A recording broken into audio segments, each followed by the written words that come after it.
ನಮಸ್ಕಾರ ಸ್ನೇಹಿತರೆ, ಯೇಸುವೆ ಪ್ರಪಂಚಕ್ಕೆ ಸ್ವಾಗತ. ನಾನು ಸುಮ್ಮನೆ ನಾನು ಚೆನ್ನಾಗಿದ್ದೀನಿ. ನೀವೆಲ್ಲ ಹೇಗಿದ್ದೀರಾ? ನೀವು ಚೆನ್ನಾಗಿದ್ದೀರಾ ಅಂದ್ಕೊಂಡಿದ್ದೀನಿ. ನಮ್ಮ ಎದುರಿಗೆ ನಮಗೆ ಸೂರ್ಯ ಕಾಣಿಸ್ತಾ ಇದ್ದಾನೆ. ಕಣ್ಣಿಗೆ ಕಾಣೋ ಪ್ರತ್ಯಕ್ಷ ದೇವರು ಅಂದರೆ ಯಾರು? ನಮಗೆ ಸೂರ್ಯನೇ. ಅದೊಂದು ನಂಬಿಕೆ. ಬೇರೆ ದೇವರುಗಳನ್ನೆಲ್ಲ ನಾವು ನೋಡ್ಲಿಕ್ಕೆ ಸಾಧ್ಯ ಇಲ್ಲ. ಜಸ್ಟ್ ಅದೊಂದು ನಂಬಿಕೆ. ದೇವರಿದ್ದಾರೆ, ನಮ್ಗೆ ಒಳ್ಳೇದು ಮಾಡ್ತಾರೆ ಅಂತ ಅವರಿಗೆ ದೇವರಿಗೆ ಒಂದು ರೂಪ ಕೊಟ್ಬಿಟ್ಟು ನಾವು ಅಂದ್ಕೊಂಡಿರ್ತೀವಿ, ಹೀಗಿದ್ದಾರೆ, ರಾಮ ಅಂದರೆ ಹೀಗೆ, ಶಿವ ಅಂದರೆ ಹೀಗೆ, ಗಣೇಶ ಅಂದರೆ ಹೀಗೆ ಅಂತ. ಆದರೆ ನಮ್ಮ ಕಣ್ಣಿಗೆ ದಿನಾ ಬೆಳಿಗ್ಗೆ ಆದರೆ ಪ್ರತ್ಯಕ್ಷವಾಗಿ ಕಾಣೋ ದೇವರು ಅಂದರೆ ಯಾರು? ಅದು ಸೂರ್ಯ. ಯಾಕಂದರೆ ಸೂರ್ಯ ಇಲ್ಲದೆ ಪ್ರಪಂಚನೇ ಇಲ್ಲ. ಪ್ರತಿಯೊಂದೂ ಈ ಪ್ರಪಂಚದಲ್ಲಿ ನಡೀತಾ ಇರಬೇಕು. ಏನೇ ಆಗ್ತಾ ನಾವು ಇದ್ದೀವಿ ಅಂತ ಅನ್ನೋದಕ್ಕೆ ಕಾರಣವೇ ಸೂರ್ಯ. ಬೆಳಿಗ್ಗೆ ಆದರೆ ಈ ರೀತಿ ನಾವು ಸೂರ್ಯೋದಯ ನೋಡ್ತೀವಿ. ಬೇಗ ಬೇಗ ಬೇಗ ಏನೋ ಕೆಲಸ ಇರೋಂಗೆ ಬೇಗ ಬರ್ತಾನೆ ಸೂರ್ಯ. ಎಲ್ಲ ಇಡೀ ಪ್ರಪಂಚದ ಕತ್ಲನ್ನೆಲ್ಲ ಹೋಗಲಾಡಿಸ್ಬಿಟ್ಟು ಬೆಳಕನ್ನು ಕೊಡ್ತಾರೆ. ಸೊ ಅದನ್ನು ನಿಜವಾಗ್ಲೂ ಅವರು ನಮ್ಮ ಕಣ್ಣಿಗೆ ಕಾಣೋ ಒಂದು ಪ್ರತ್ಯಕ್ಷ ದೇವರು. ನಿವಾರಣೆ ಆಯುರಾರೋಗ್ಯ ಮೈಶ್ವರ್ಯಂ ದೇಹಿ ದೇವಂ ಜಗತ್ಪತೆ ಅಂದರೆ ಏನರ್ಥ? ಸೂರ್ಯ ನಿಮಗೆ ನಮಸ್ಕಾರ. ಇಡೀ ಪ್ರಪಂಚಕ್ಕೆ ಶಾಂತಿಯನ್ನು ಕೊಡೋರು, ಹಾಗೆ ಎಲ್ಲ ರೋಗಗಳನ್ನು ಹೋಗಲಾಡಿಸೋರು, ಆಯುಷು, ಆರೋಗ್ಯ, ಹಾಗೆ ಐಶ್ವರ್ಯ ಎಲ್ಲವನ್ನು ಕೊಡುವಂಥ ದೇವರೇ ನಿಮಗೆ ನಮಸ್ಕಾರ ಅಂತ ಹೇಳಿಬಿಟ್ಟು ಸಲ್ಯೂಟೇಷನ್. ಹಾಗೆ ಎಲ್ಲರಿಗೂ ಹೆಲ್ತ್ ವೆಲ್ತ್ ಎಲ್ಲನೂ ಕೊಡಿ ಅಂತಲೂ ಕೇಳ್ಕೊಳ್ಳುವಂಥ ಒಂದು ಸ್ತೋತ್ರ ಇದು. ಇಂಥ ಸೂರ್ಯನಿಗೆ ಒಂದು ವಿಶೇಷವಾದ ದಿನ ನಾಳೆ, ಅಂದರೆ ಫೆಬ್ರವರಿ 4 ರಥಸಪ್ತಮಿ ಅಂತ. ಅವತ್ತಿನ ದಿನ ಸೂರ್ಯನ ಬರ್ಡೇ, ಸೂರ್ಯ ಹುಟ್ಟಿದ ದಿನ ಅಂತ ಹೇಳಿಬಿಟ್ಟು ಸಹ ಆಚರಿಸ್ತಾರೆ. ಆ ರಥಸಪ್ತಮಿ ನಾಳೆ ಬಂದಿದೆ. ಅದ್ರ ಬಗ್ಗೆ ಎಲ್ಲ ನಾವು ಅದು ಏನು ವಿಶೇಷ ಎಲ್ಲನೂ ತಿಳ್ಕೊಳ್ಳೋಣ. ಅದನ್ನು ಹೇಗೆ ಆಚರಣೆ ಮಾಡೋದು ಅದನ್ನೆಲ್ಲ ನಾವಿವತ್ತು ತಿಳ್ಕೊಳ್ಳೋಣ. ಸೈಂಟಿಫಿಕಲಿ ನೋಡಿದ್ರೆ ಸನ್ ನಮಗೆ ಏನು ಕೊಡ್ತಾರೆ? ಸನ್ ನಮಗೆ ಲೈಟ್, ಹೀಟ್, ಎನರ್ಜಿ ಎಲ್ಲನೂ ಕೊಡ್ತಾರೆ. ವಿಟಮಿನ್ ಡಿ ಸಿಗುತ್ತೆ ಸನ್ನಿಂದ. ಸೊ ಅದೆಲ್ಲ ನಮ್ಮ ಹೆಲ್ತಿಗೆ ತುಂಬ ಇಂಪಾರ್ಟೆಂಟ್. ನಮ್ಮ ಇಮ್ಯೂನ್ ಸಿಸ್ಟಮಿಗೂ ಸಹ ವಿಟಮಿನ್ ಡಿ ಬೋನ್ ಹೆಲ್ತಿಗೆ ಬೇಕು. ಸೊ ಹೀಗೆ ಇಡೀ ಭೂಮಿಗೆ ಬೆಳಕು ಕೊಡೋದೇ ಸನ್ನು. ಹಾಗಾಗಿಯೇ ನಾವು ಈ ಭೂಮಿನಲ್ಲಿ ಬದುಕೋಕ್ಕೆ ಸಾಧ್ಯ. ಹಾಗೆ ಗಿಡಗಳಿಗೆ ಫೋಟೋಸಿಂಥಸಿಸ್ ಆಗೋದ್ರಿಂದನೇ ಆ ಗಿಡಗಳು ಫುಡ್ಡನ್ನು ಪ್ರೊಡ್ಯೂಸ್ ಮಾಡುತ್ತೆ, ಆಕ್ಸಿಜನನ್ನು ಪ್ರೊಡ್ಯೂಸ್ ಮಾಡುತ್ತೆ. ಅದನ್ನು ನಾವು ತಗೊಳ್ಳಿಕ್ಕೆ ಸಾಧ್ಯ. ಹಾಗೆ ವಿಟಮಿನ್ ಡಿಯಿಂದನೂ ಸಹ ನಾನು ಆಗಲೇ ಹೇಳ್ದಂಗೆ ಬೋನ್ ಹೆಲ್ತಿಗೆ ಎಲ್ಲದಕ್ಕೂ ಸಹ ಬೇಕು. ಇಂಥ ಸನ್ನನ್ನು ಅದೇ ಹೇಳಿದ್ನಲ್ಲ, ರಥಸಪ್ತಮಿಯ ದಿನ ತಿಳ್ಕೊಳ್ಳೋಣ ಅವನ ಬಗ್ಗೆ. ಈ ರಥಸಪ್ತಮಿಯನ್ನು ಮಾಘ ಸಪ್ತಮಿ ಅಂತಲೂ ಕರೀತಾರೆ. ಇದೊಂದು ಇಂಪಾರ್ಟೆಂಟ್ ಹಿಂದೂ ಫೆಸ್ಟಿವಲ್ ಆಗಿ ಕನ್ಸಿಡರ್ ಆಗುತ್ತೆ.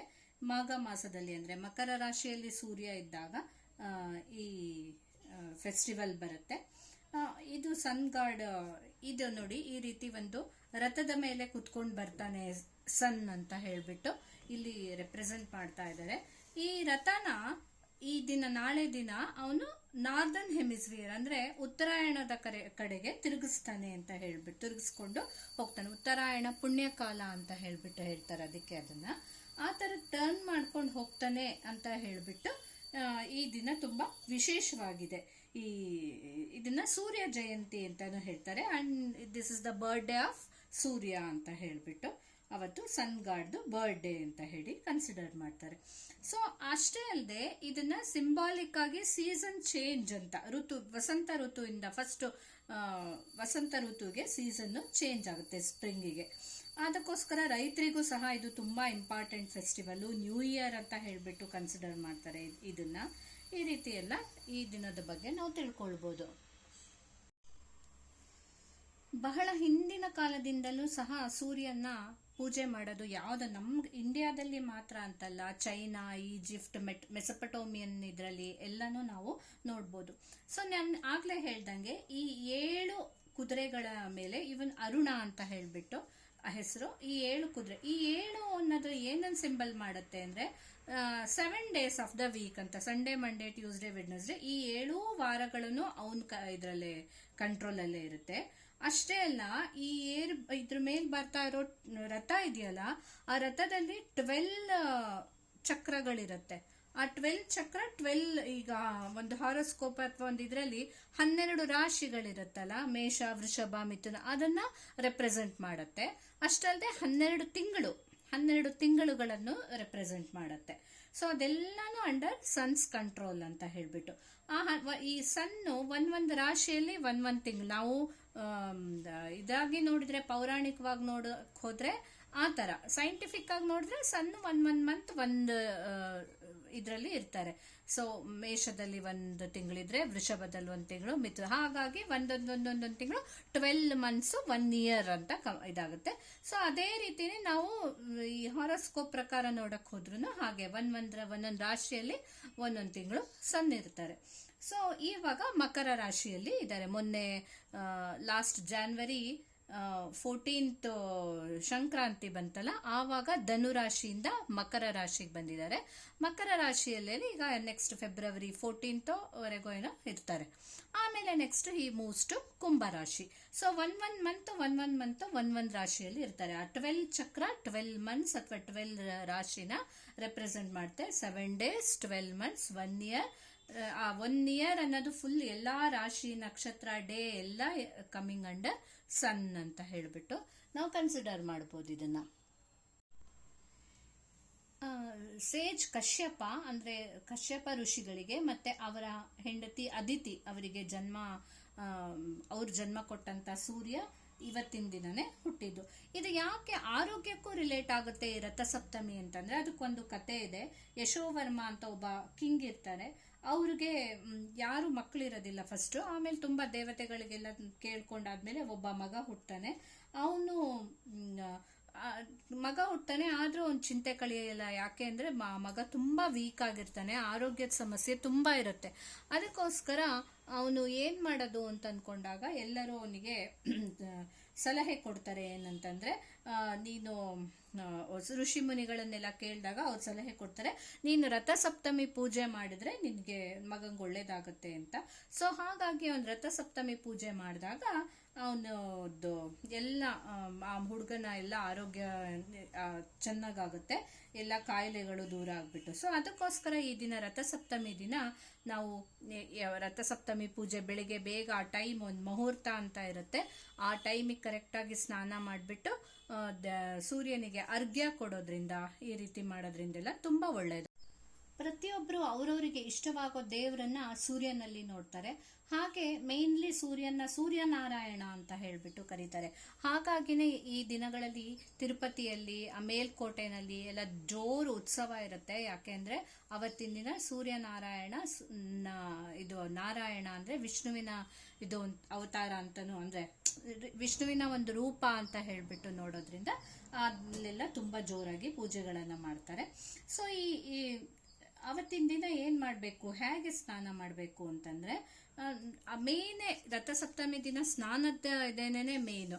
ಅವತ್ತಿನ ದಿನ ಇದು ನೋಡಿ ಎಕ್ಕ ಅಂತ ಹೇಳ್ಬಿಟ್ಟು, ಎಕ್ಕದ ಎಲೆ ಅಂತ ಹೇಳ್ಬಿಟ್ಟು, ಎಕ್ಕದ ಎಲೆನ ನಾವೇನ್ ಮಾಡ್ಬೇಕು, ಈ ಒಬ್ಬೊಬ್ರು 7 ಎಕ್ಕದ ಎಲೆನ ತಗೊಳ್ಬೇಕು. ಈಗ ಒಂದು ತಲೆ ಮೇಲೆ ಇಟ್ಕೊಂಡ್ರೆ ಮೇಲೆ ಹಣೆ ತಲೆ ಮೇಲೆ, 2 ಭುಜ, ಮತ್ತೆರಡು ನೀ ಅಂದ್ರೆ ಈ ತೊಡೆ ಮೇಲೆ ಇಟ್ಕೊಳ್ಬೇಕು. 2 ಪಾದದಲ್ಲಿ, ಕೆಲವರು ಪಾದದಲ್ಲಿ ಇಡಲ್ಲ, ಅದನ್ನ ಹೀಗೆ ಎದೆ ಮೇಲೂ ಇಟ್ಕೊಳ್ತಾರೆ. ಅದೆಲ್ಲ ಆಗಲ್ಲ, ನಾವು ಇಟ್ಕೊಂಡು ಹಿಂಗೆ ಬಿದ್ದೋಗುತ್ತೆ ಅಂತಂದ್ರೆ ನಾವು 7 ಎಲೆನ ತಲೆ ಮೇಲೆನೆ ಇಟ್ಕೊಂಡು ಎಡಗೈಯಲ್ಲಿ ಹಿಂಗೆ ಅದನ್ನ ಒತ್ತಿ ಹಿಡ್ಕೊಂಡು ಮೇಲಿಂದ ಗಂಗೆ ಚ ಯಮುನೆ ಚೈವ ಗೋದಾವರಿ, ಅದ್ ನಿಮಗೆ ಗೊತ್ತೇ ಇದೆ ಆ ಶ್ಲೋಕ, ಅದನ್ನ ಹೇಳ್ಕೊಂಡ್ಬಿಟ್ಟು ಸ್ನಾನ ಮಾಡ್ಕೊಳ್ಬಹುದು. ಆವಾಗ ನಮ್ ಮಾಡಿದ್ದು 7 ಎಲೆ, ಅದೇನೇನು ಒಂದೊಂದು 7 ಜನ್ಮದಲ್ಲೂ ಮಾಡಿದ ಎಲ್ಲ ಪಾಪಗಳ ಪರಿಹಾರ ಆಗಿ ನಮ್ಗೆ ಏನೇನು ಯಾವ ತರದ ಕಾಯಿಲೆಗಳಿರುತ್ತೋ ಅದೆಲ್ಲನೂ ಹೋಗಿ ನಮ್ಗೆ ಆರೋಗ್ಯ ಸಿಗತ್ತೆ ಅನ್ನೋದು ನಂಬಿಕೆ ಈ ರಥಸಪ್ತಮಿ ದಿನ. ಸೊ ಇದು ಎಕ್ಕದ ಎಲೆ. ಸೊ ಎಕ್ಕದ ಎಲೆ ತುಂಬಾ ಗಣೇಶನಿಗೂ ಪೂಜೆಯಲ್ಲೂ ಇದನ್ನ ಮಾಡ್ತಾರೆ. ಅರ್ಕ ಗಣಪತಿ ಅಂತಾನೆ ಹೇಳ್ತಾರೆ. ಅರ್ಕ ಅಂದ್ರೆ ಎಕ್ಕ ಸಾಂಸ್ಕ್ರಿಟ್ ಅಲ್ಲಿ ಹೇಳೋದು. ಅದಕ್ಕೋಸ್ಕರ ಇದು ತುಂಬಾ ಒಳ್ಳೇದು. ಇದರಲ್ಲಿ ಒಳ್ಳೊಳ್ಳೆ ಬ್ಯಾಕ್ಟೀರಿಯಾಗಳಿರತ್ತಂತೆ, ಅದು ನಮ್ಮ ದೇಹಕ್ಕೆ ಬೇಕಾಗತ್ತೆ. ಅದಕ್ಕೋಸ್ಕರ ಅದನ್ನ ಇಟ್ಬಿಟ್ಟು ಪೂಜೆ ಮಾಡ್ಕೊಂಡಾಗ, ನಾವು ಸ್ನಾನ ಮಾಡ್ಕೊಂಡಾಗ ಎಲ್ಲ ತರದ ಆರೋಗ್ಯ ನಮ್ಗೆ ಸಿಗತ್ತೆ ಅನ್ನುವ ಒಂದು ನಂಬಿಕೆ ಇದೆ. ಹಾಗೆ ಸ್ನಾನ ಮಾಡಿ ಸೂರ್ಯನಿಗೆ ಸೂರ್ಯ ಅಷ್ಟೋತ್ತರನೋ ಅಥವಾ ಆದಿತ್ಯ ಹೃದಯ ಸ್ತೋತ್ರ ಹೇಳ್ತಾ ಈ ರೀತಿ ಅರ್ಘ್ಯವನ್ನ ಬಿಡಬೇಕು. ನಾಳೆ ರಥಸಪ್ತಮಿ ತಿಥಿ ಬೆಳಿಗ್ಗೆ 4th ಬೆಳಿಗ್ಗೆ 5:80 ಅಲ್ಲ, ಸ್ನಾನ ಮುಹೂರ್ತ. ಸ್ನಾನ ಮಾಡಲಿಕ್ಕೆ ಕರೆಕ್ಟ್ ಟೈಮು ಬೆಳಿಗ್ಗೆ 5:18ರಿಂದ 6:57ವರೆಗೆ ಒಳ್ಳೇದಿರುತ್ತೆ. ಹಾಗೆ ರಥಸಪ್ತಮಿ ತಿಥಿ ಬೆಳಿಗ್ಗೆ ಫೆಬ್ರವರಿ 4:37ರಿಂದ ಫೆಬ್ರವರಿ 5:30 ರಾತ್ರಿ ಮಧ್ಯರಾತ್ರಿವರೆಗೂ ಇರುತ್ತೆ. ಹಾಗಾಗಿ ಫೆಬ್ರವರಿ 4th ಇದನ್ನ ಆಚರಣೆ ಮಾಡ್ತಾ ಇದ್ದಾರೆ. ಕೆಲವರು ಫೆಬ್ರವರಿ 5th ಅಂತ ಕ್ಯಾಲೆಂಡರ್ಗಳಲ್ಲೆಲ್ಲ ಇರುತ್ತೆ, ಬಟ್ ಫೆಬ್ರವರಿ 4th ಕರೆಕ್ಟ್ ಇದೆ, ಅವತ್ತಿನ ದಿನ ಮಾಡೋದೆ ಕರೆಕ್ಟ್ ಇದೆ. ಹಾಗಾಗಿ ನಾಳೆನೆ ರಥಸಪ್ತಮಿ. ಸೂರ್ಯ ಆರೋಗ್ಯ ಕೊಡಲಿಕ್ಕೆ ಮುಖ್ಯ ಆಗಿರೋದ್ರಿಂದ ಎಲ್ಲ ನಮ್ಮ ಹೆಲ್ತ್ ವೈಟಾಲಿಟಿನೇ ಸೂರ್ಯನ ಕೈಯಲ್ಲಿರೋದ್ರಿಂದ ನಾವು ಆ ದಿನ ಸೂರ್ಯ ನಮಸ್ಕಾರ ಮಾಡಿದ್ರೇನು ತುಂಬ ಒಳ್ಳೆಯದು. 108 ಸೂರ್ಯ ನಮಸ್ಕಾರ ಈ ದಿನ ಇಡೀ ವರ್ಲ್ಡ್ ವೈಡ್ ಮಾಡ್ತಾರೆ. ಹಾಗಾಗಿ ಅದು ದೇಶ ವಿದೇಶಗಳಲ್ಲೂ ಈಗ ತುಂಬಾ ಫೇಮಸ್ ಆಗಿದೆ. ಈ ದಿನ 108 ಯೋಗಗಳನ್ನು ಸೂರ್ಯ ನಮಸ್ಕಾರ ಮಾಡಿದರೆ ತುಂಬ ಒಳ್ಳೆಯದು. ಸೂರ್ಯ ನಮಸ್ಕಾರದಿಂದ ನಮ್ಮ ಮಸಲ್ಸು ಜಾಯಿಂಟ್ಸಿಗೆ ಎಲ್ಲ ತುಂಬ ಸ್ಟ್ರೆಂತ್ ಸಿಗುತ್ತೆ. ಫ್ಲೆಕ್ಸಿಬಿಲಿಟಿ ಅಂದರೆ ನಮಗೆ ಸ್ಟಿಫ್ನೆಸ್ ಬರೋದಿಲ್ಲ, ಜಾಯಿಂಟ್ಸ್ ಚೆನ್ನಾಗಿದಾಗುತ್ತೆ, ಮೂವ್ ಆಗುತ್ತೆ. ಬ್ಲಡ್ ಸರ್ಕ್ಯುಲೇಷನಿಗೆ ಒಳ್ಳೆಯದು. ಅಬ್ಡಾಮಿನಲ್ ಆರ್ಗನ್ಸ್ನ ಪ್ರೆಸ್ ಮಾಡಿ ಮಾಡೋದ್ರಿಂದ ಡೈಜೆಷನಿಗೆ ಒಳ್ಳೆಯದು, ವೆಯ್ಟ್ ಲಾಸಿಗೆ ಒಳ್ಳೆಯದು, ಮೆಂಟಲ್ ಹೆಲ್ತಿಗೆ ಒಳ್ಳೆಯದು.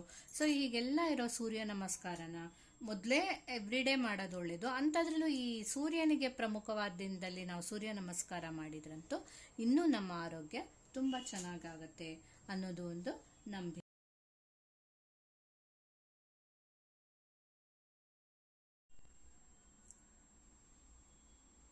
ಸೊ ಇಷ್ಟೊಂದೆಲ್ಲ ಮುಖ್ಯ ಆಗಿರೋ ಈ ರಥಸಪ್ತಮಿ ದಿನ ನಾವು ಸಹ ಬೆಳಿಗ್ಗೆ ಬೇಗ ಎದ್ದು ಸ್ನಾನ ಮಾಡಿ ಎಕ್ಕನ ಎಲ್ಲಿಂದ ಸಿಗುತ್ತೆ ನೋಡಿ ತಂದಿಟ್ಕೊಂಡು ಇವತ್ತೇ ಸಂಜೆನ ಅಥವಾ ನಾಳೆ ಬೆಳಿಗ್ಗೆನೋ ತಂದ್ಕೊಂಡ್ಬಿಟ್ಟು ಬೇಗ ಪೂಜೆ ತಲೆ ಮೇಲೆ ಇಟ್ಕೊಂಡು ಸ್ನಾನ ಮಾಡಿ ದೇವರಿಗೆ ಮೇಲೆ ಸೂರ್ಯನಿಗೆ ನಮಸ್ಕಾರ ಮಾಡಿ ಹಾಗೆ ನಮ್ಮ ಮನೆಯವರು ನಮಗೂ ಎಲ್ಲರಿಗೂ ಒಳ್ಳೆ ಆರೋಗ್ಯ ಆಯುಷ್ಯ ಸಿಗಲಿ ಅಂತ ಕೇಳ್ಕೊಳ್ಳೋಣ.